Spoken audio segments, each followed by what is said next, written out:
We are going to get to our targeted page count today, and it is 40 whatever. We're on 35, so we're gonna do a good 12 pages. Won't be good. All right, anyways, where are we at? My name is Shaz Barbaric, and we're reading Ralph Nader's To the Ramparts. Perhaps if I sit down, I can be more relaxed. Let's try to do this. I tried to do this yesterday. It didn't really work out. Put it somewhere where, oh, there we go. There's no smoking. No smoking in here. Oh, look at that. I can sit down and I can look at you. It's not the most flattering, but it is a view. I like this. All right, I'll hold the book up like this. It's not really working. What about like this? Like this. We'll do it like this. I'm taking up way too much of the screen, and I apologize for that. But the phone is now in the handle of the door, facing back, so that way I can sit down and give myself a little break. It's been like an hour and a half standing up. So, all right, ready? Let's go. Where is this guy at? Kicking a child bigger, detesting politics. Oh, he's saying, yeah, let's raise minimum wage. Occupy Wall Street should make the whole thing about raising minimum wage. Take all of that fucking thousands of cities and people, political and energy all around the world. That's what he's kind of selling this short. This is a global protest movement against the dominant power structures that have been influencing our world for the last generation.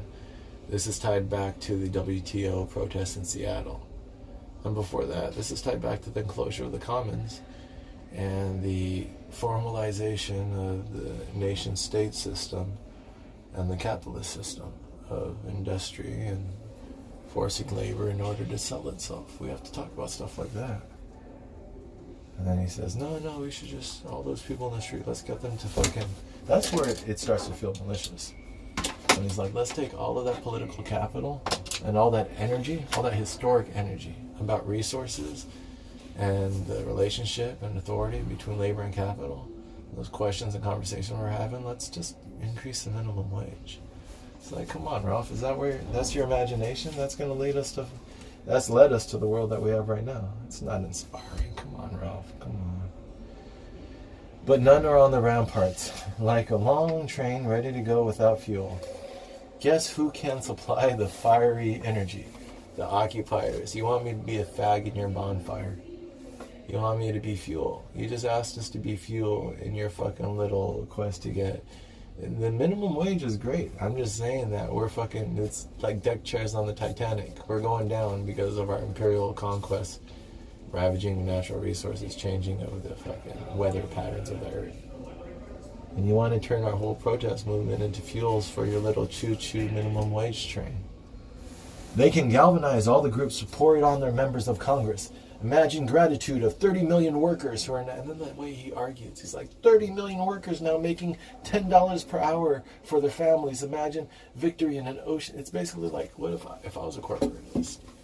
I was like, yo, we could buy off all these protesters by raising the minimum wage. That's just a move, dude. It's just a fucking, you're talking about like a pawn move. Like, that's not much sweat off of their backs. And that's not we're not moving the dial. So why are we spending so much emotional capital? So many pages of your own book on this shit. Just say it, be done. But what's the bigger framework? What world do we live in? What's the more important stuff that affected us the most? And then let's move from there to the specifics. We have to have a hierarchy. Time and energy are limited.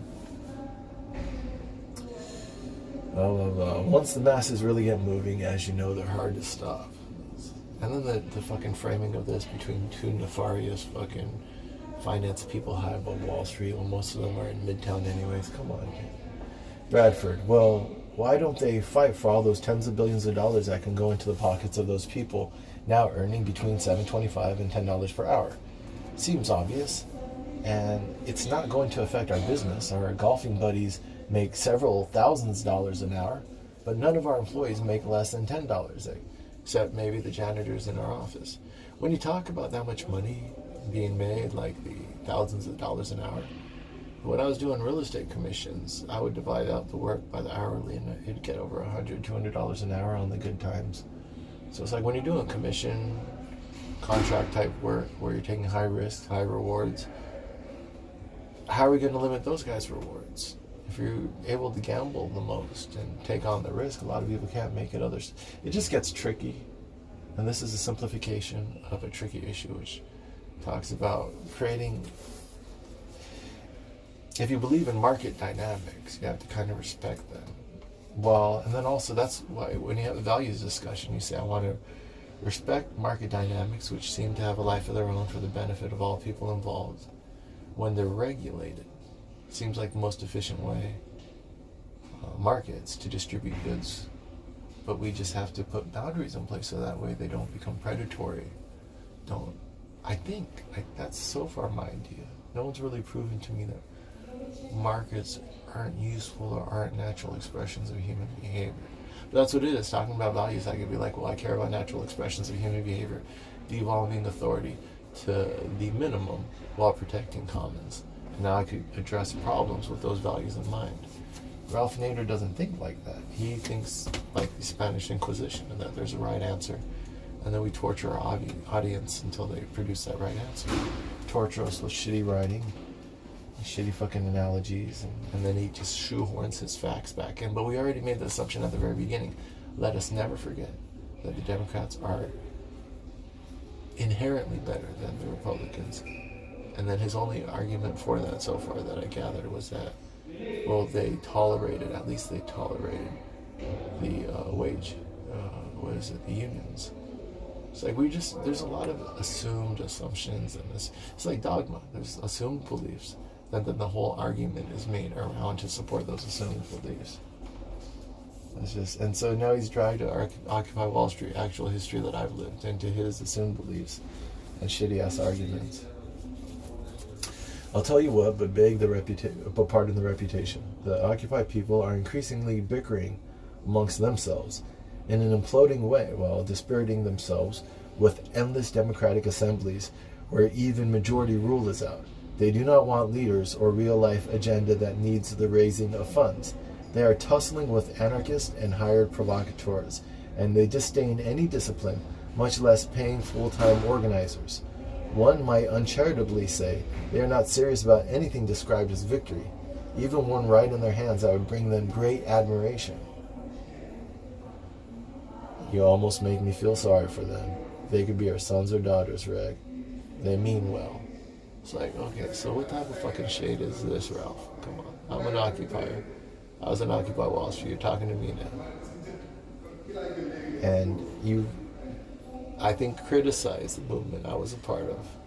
And you framed it in a way where it's two rich people talking, so let's take on that first.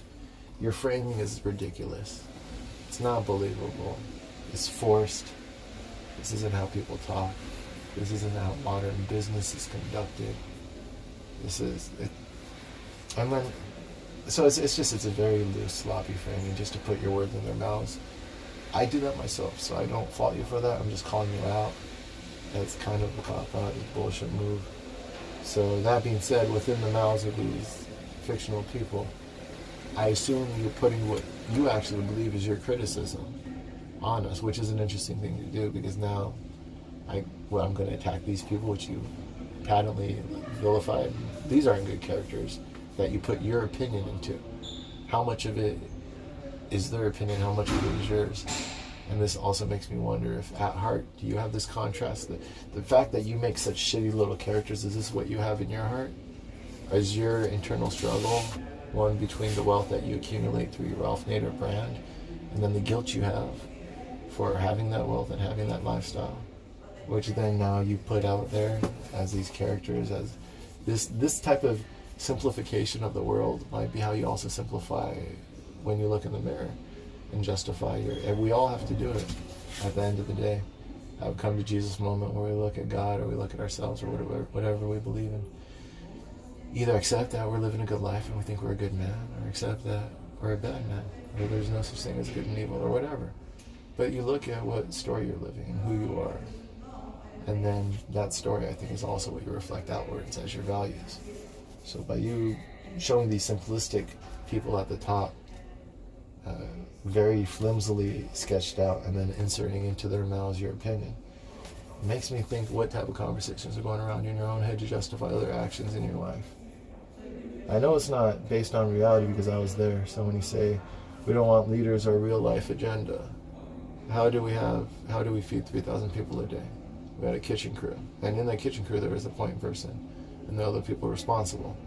We did not want to be involved as Republicans or Democrats.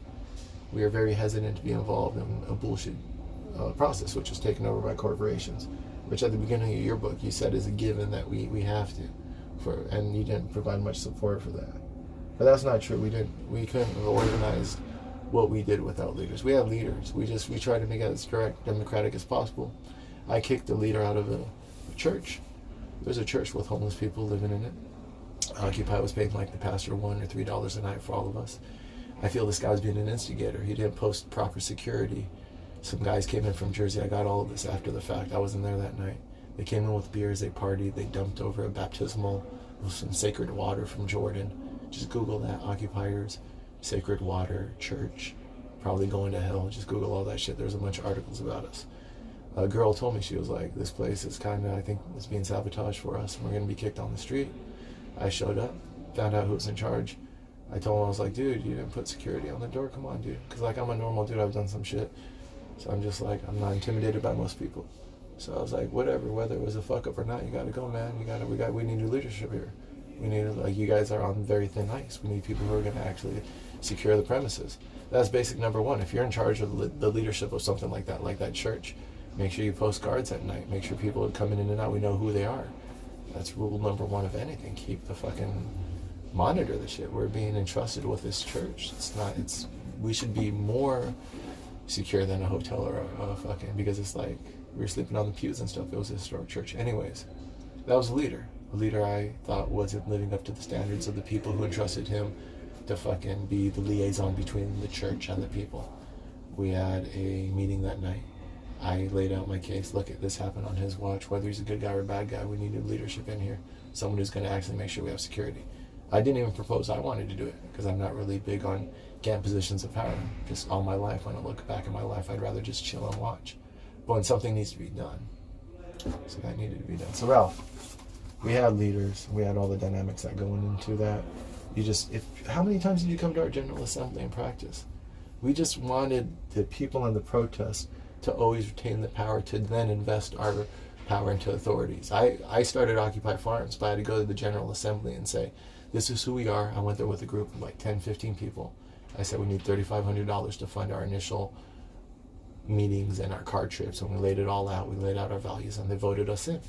It was a little bit harsh, and the provocateurs made it very hard to do that, especially since we were doing it in a public place. You love the French Revolution, Ralph. So think back to that. They had their organizations where they would speak, but they had like the racquetball courts and like places on the grounds of the palace. We were doing it in a public place where any fucking person can come in and shout. So they say, anyways, this simplistic narrative had to be addressed. Well, you've been corrected now. We had leaders. We had a real life agenda. We were just going slowly and surely because it seems like in the process of setting the current democratic systems up that you want us to buy into, a lot of bullshit crept in. So we're just looking very closely as we create new political tools to use. And we were sabotaged before we could continue working on those.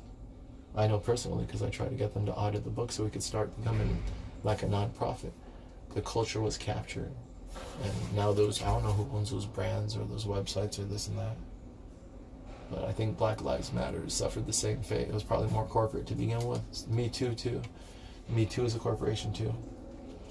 But those are ones that you would approve of, I guess, because they have a leadership.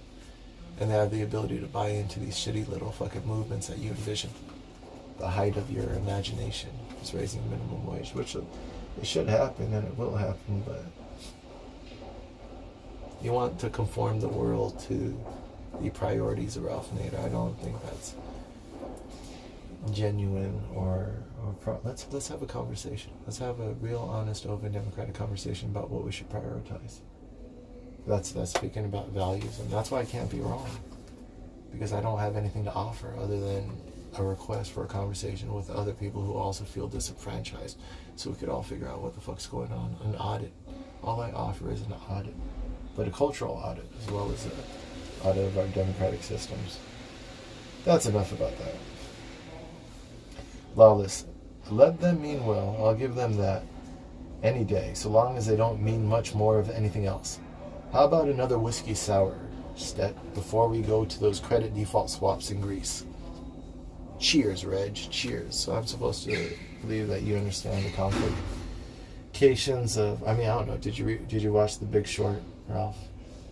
Do you understand what credit default swaps are? How all that happened? Are we going to talk about markets now? Unregulated insurance markets. Are we gonna balance it out by talking about what is good about the modern finance system? We could talk about the FIRE economy, finance, insurance, real estate, and how they're a greater percentage of our overall economy than back in the past. That would be more substantive discussion. Let's talk about the economic trends that led us to them having so much power in our economy. But see, even that would be a better discussion than just minimum wage, which is a symptom of all this shit, right? That was horrible to read, Ralph. Those liberal Democrats who ignored Occupy had the excuses, which to them seemed like good ones, that Occupy's agenda was unclear, or had no representatives to talk to. So yeah, I didn't like it when I first read this. He said that they had an excuse to not take it seriously. The occupiers had no reason not to listen hard to concerned citizens and activist groups that came forward with valuable proposals and fact-based discussions of pressing issues. We listened to citizens and activist groups. Everyone addressed us. Every single night at a General Assembly, there'd be a new group trying to do solidarity. That's how a lot of our working groups got started. We had Occupy the Hood. We had a financial working group working on the economy. It was direct democracy in action. How can you... So I'm really upset at Ben Rhodes, who was the little bitch boy for Obama, writing the book The World as It Is, where they don't even mention Occupy Wall Street. But then Ralph Nader just said that we had no reason not to listen. So we did listen to concerned citizens and activist groups. What we didn't do was support the Democratic or Republican Party. And that's what you're saying by not buying into them. Creating easily identifiable leaders that then can be co-opted. We have leaders, but we have leaders of our organization to keep our organization running. We didn't have leaders who could speak for us. We kept our messaging out of centralized hands as long as possible, until finally the whole organization was co-opted, the money was pushed out or consolidated. The public money was basically spent, and I got the bank accounts for that from $750,000 down to under 100,000. I only have the last couple of bank accounts, December, January, were leaked to me. But yeah, so I mean, all this to say, I think my opinion is more valuable than yours is Ralph Nader. I'll write you a letter, though. That's how you like to communicate, right? I'll write you a letter stating that. And then hopefully you can put a correction. That's what we'll do. Because when we do the notes of this book, I'll correct you as dispassionately as possible. And then I'll ask you for a correction and maybe a mention, and you can help me get my brand off the ground. I'll tell you, though, Ralph Nader, when I'm making the Ralph Nader money. Alright, I'm not going to have the weird self-hate and complications and guilt that you do about money. There's some interesting psychological shit in here. Maybe I'm reading into it too much. This included many letters to Obama, none of which were answered. In fact, this gave me the idea, since just denigrating us, that's what I don't like. I don't like people to take shots at you without knowing you. You don't know me, Ralph Nader. You don't know the protest movement. You should probably don't speak on what you don't know. Shut the fuck up. That's rude. I was like, I don't know you. I'm joking around. That's why I went personal and talked about the psychology shit. I don't know you, Ralph Nader. And you came and you visited this and that. How many people did you talk to consult about this book? I think I didn't live the core of that history, but I was pretty close to the core, and I documented it. So I guess that's why those emotions came out. They're okay. Emotions are good. All right. This included many letters to Obama, none of which were answered. In fact, this gave me the idea, since I thought others might be interested in my thoughts, even if he wasn't, of publishing these letters in book form. And once they were published, I sent him a letter about it. Here are the contents. I'm interested in reading one of your books. You're like Amy Goodman, but I read like 3 of her books. It's like, once I understand how you promote your brand, I'm done. Because I understand it's just a brand. It's not a coherent set of logical thinking and problem solving. You have things that you like to talk about which fit within your narrative, which promotes the books and the shows and the lifestyle. I like some of the values. I like the consumer advocacy stuff. I'm disappointed. Strong emotions come from disappointment. Letters to a president returned to sender. President Barack Obama, the White House, Pennsylvania Avenue. You know what? I have to check how long this one is. 20 minutes. We're doing good. I think I can stand up for the last 20 minutes. We're going to power through this. It's okay, Shaz. It's like I have to decide to cut off some of those emotional rants, or else you want to do it this close. We can do it this close if you want. All right. President Barack Obama, the White House, 1600 Pennsylvania Avenue, Northwest, Washington, D.C., 20500. Dear President Obama, I'm enclosing a copy of Return to Sender, Unanswered Letters to the President, 2001 to 2015, 7 Stories Press, which contains over 100 letters I sent to you and President George W. Bush from 2001 to 2015. They were almost entirely unanswered and unacknowledged. One of these letters asked you about the White House's policies regarding letters it receives. I raised this issue early in your first term with Director of the Office of the President Correspondence, Mike Kelleher, who said there were no specific policy regarding responses, but that he would try to get back to me after the Office of Presidential Correspondence considered the matter. He did not. Citizen correspondence is important, both for you as president and for our nation's citizens. It's like, what are we talking about? We're talking about maybe information matriculation through a system, a bureaucracy. So let's talk about systems management. Let's bring up the latest science. The latest, let's go to corporate logic. And let's say, well, how do these bureaucracies function? Let's modernize but you're so granular, Ralph. You're just talking about the letter and then the people you talk to. You can see why people don't take you seriously. You don't back up to actually address things logically as if you were solving a problem. I guess that's what it is, and that's what these are good for me to get out the emotion and get out the thoughts through brainstorming. But it really gets in the way. I mean, in a book, I'm shooting the shit while I read the book, but I would not create the arguments that he creates the way he creates them. For presidents, letters help, as you said, escape the bubble. Yeah, but why are you using, we already know he's a bullshitter. Like, once someone lies to you repeatedly, especially, why are you relying on their word anymore? But that's what it is that we can't escape the reservation because you're not courageous enough or creative enough to imagine an alternative. So no matter how much you disagree with the parental figures, the figures of authority, the party figures, you still have to go back to them to reference them and grovel at them. It is not inspiring. Letters from citizens also convey ideas and observations that alert you to conditions, issues, and urgencies at hand, and occasionally provide you with an opportunity to publicly discuss the points raised by an ordinary citizen who penned such a letter. Just the other day, when you were visiting Ohio, a chance question to you from a person in the audience elicited your view that such mandatory voting as exists in a number of other democracies, such as Australia, will be transformative. Those few words alone will stimulate a public discussion in an era of low voter turnout, which might include weighing the pros and cons of having a binding none of the above NODA option for voters. See, so this is stuff, I could get some of these ideas. I like these ideas. I just don't like, I'm starting to, just now I solidify my opinion of Ralph Nader. I can take the good, leave the bad. I don't have to keep repeating how I think he's a dumbass. Let people's life and track record speak for them. Letters can be very valuable in asking questions that offer you an opportunity to respond to matters or issues not ordinarily addressed by the press corps or officials or members of Congress. Incidentally, the first annual review of the White House press corps and its interactions with you appears in March-April 2015 issue of the Columbia Journalism Review, funded by the Helen Thomas Fund. She would have liked that. Now, Helen Thomas is a lady that is in one of my videos, the Political Joints, where I take hip-hop beats and I put them speeches over them. So I have one of Barack Obama addressing the CIA. I think it's the CIA. And it's at the very end. So you have the regular song, William Blum talking about empire, and then Barack Obama defending empire over the same beat. So it's pretty good juxtaposition of like, I don't think Barack Obama really believes in anything at all. And then you hear Barack Obama saying, the American people are unique. And that's okay, because we're the good guys of history, just totally whitewashing all of our empire. But at the very end, Helen Thomas, I think this is the one.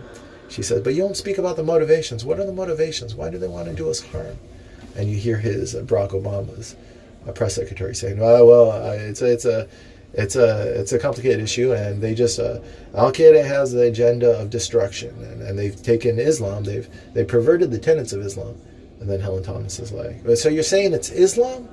It's Islam that?" And he's like, "No, I'm saying that it's a corrupted Islam." It's like, dude, geopolitically, we are invading them. Well, just historically, whatever context you want, we're going over there enforcing our will upon people, oppressing them. We're oppressing them with military violence. That's why they want to do us harm. And the press secretary cannot say that, because that would be admitting empire. And rule number 1 is you don't talk about Fight Club, apparently. Rule number 1, you don't talk about empire. Rule number 2, you do not talk about empire. So that's funny that he mentions Helen Thomas. Later on he talks about how bad Barack Obama was with the press, but like, it's so logically disingenuous to lay this much of a case, even though he doesn't really go full-throated, but he does lay a case against Obama and the Democrats, and then, but to say at the very beginning, but, we have to stay on the reservation, folks. We have to, come on. It's like, I mean, you saw it in his title. I saw it in his title.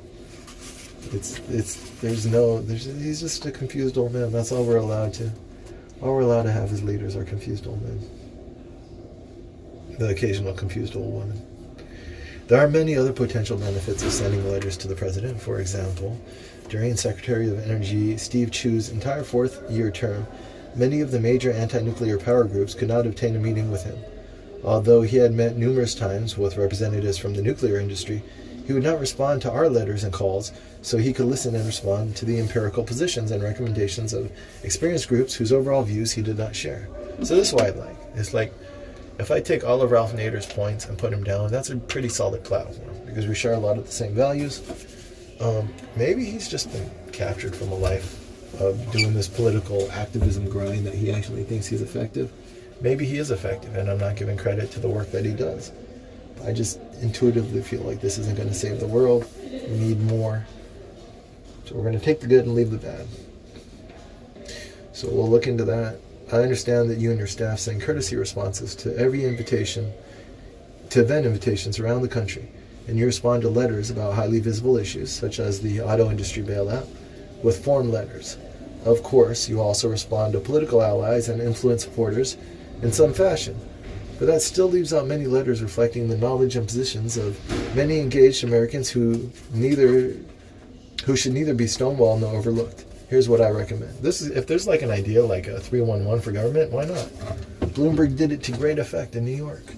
But I also that's the thing, is I don't like those people, though Bloomberg or Obama don't have the right values. But yeah, that's not being an ideologue means you can take the good that you see no matter who's presenting it. So this is a good idea. Issue a policy on responding to letters with whatever classification you choose to make, so that people can know what to expect. At the very least, these active citizens should receive an acknowledgement of receipt of their letters and emails. That's what the Prime Minister of Canada does, regardless of whether the letters are supportive or critical. Additionally, the Prime Minister refers letters to the appropriate ministers for further review. Without even an acknowledgement, citizens might become cynical or stop writing. Or stop voting. Maybe we're already there, Ralph. This is a great idea, but we might have already passed this stage. We might already not be buying into our government. That's why the protesters in Occupy Wall Street, we didn't buy into the party systems. We're beyond it. What does Ralph say? What's your fucking title of this book? Why isn't it too late to reverse course? It's too late, Ralph. Trump was elected. It's too late to go back. We can only go forward now. What did he say? He says, people might become cynical. Yeah, thanks for that one, Ralph. And in other news, water is wet. Have your staff select the letters with ideas, proposals, or suggestions that they think would contribute to a good annual public report to the American people. See, I just like the idea from a writing standpoint. It'd be cool to get a fucking compilation of all these letters. I look at it as just like it's valuable. as valuable information, valuable resources. If we're really, but that's a values thing. This only makes sense if you value democracy. And what did you say about Occupy? That's what bugged me so much. You fucking said we were spending too much time. Yeah. Where are we? I have to mention that. They're tussling with anarchists and hired provocateurs. You just lumped us both in there.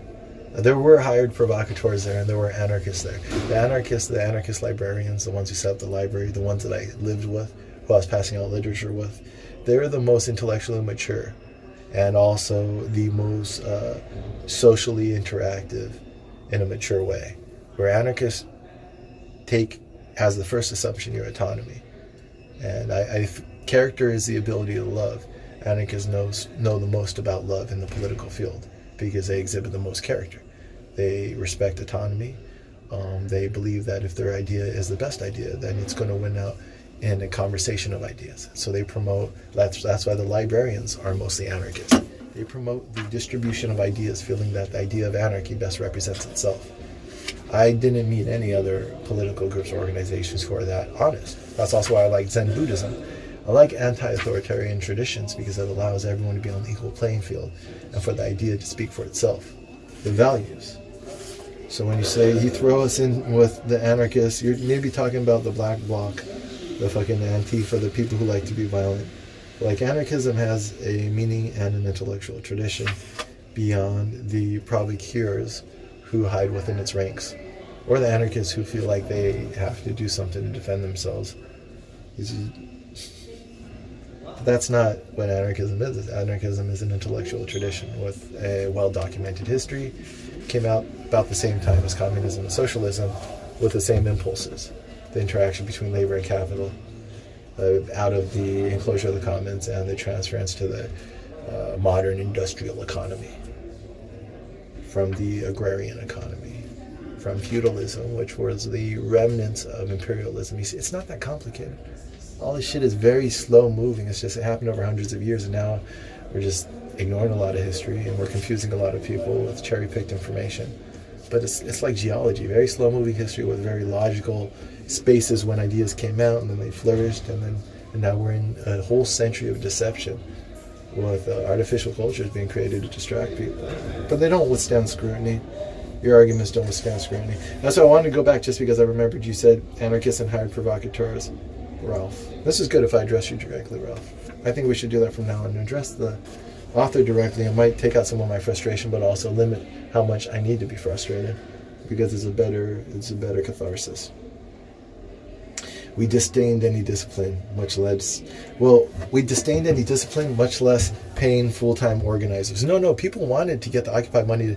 We wanted to pay occupiers full-time. But that's the thing, is we didn't want to have, you're supposed to disclose if you were in our movement working for a union or other people, and people weren't doing that. And that's what we hated. Secret infiltrators who were in our movement with ulterior motives, not disclosing those ulterior motives. So we're not serious about anything described as victory. How can you have a right to characterize it? That really bugged me, I guess. I had to go back to it. All right, where are we at? I forgot where I was at. Noda. Letters can be valuable, blah, blah, blah. Oh, yeah, Helen Thomas, that's how I went off. And then, the atomic energy, I read that. Leaves out, Stonewall to overlooked. That's when we talked about direct democracy, maybe, and stuff. Here's what I recommend. Issue policy responding to letters. People can know what to expect. Oh, I went all the way to the bottom of the page without even acknowledging we might become cynical. And then I went off about that. All right, Shaz. That was a big one. Have your staff select the letters with ideas, proposals, or suggestions that they think would contribute to the annual public report of American people. Oh yeah, and I said that that would be interesting on a literary perspective. Include critical letters that point out shortcomings. This has a salutary effect on the bubble and goes beyond the few letters that all presidents use as political props. Are you really trying to reform Barack Obama, though? Because later on, you really dig into him about the war and his drone warfare. Is this how we talk to a person like that? He's demonstrated himself to be a sociopathic level narcissist, on the sense that he'll do whatever it takes regardless of human life or value system. Supposedly a constitutional scholar. Shit all over the Constitution with his actions. This man doesn't believe in anything. Are you really trying to make entities to this person?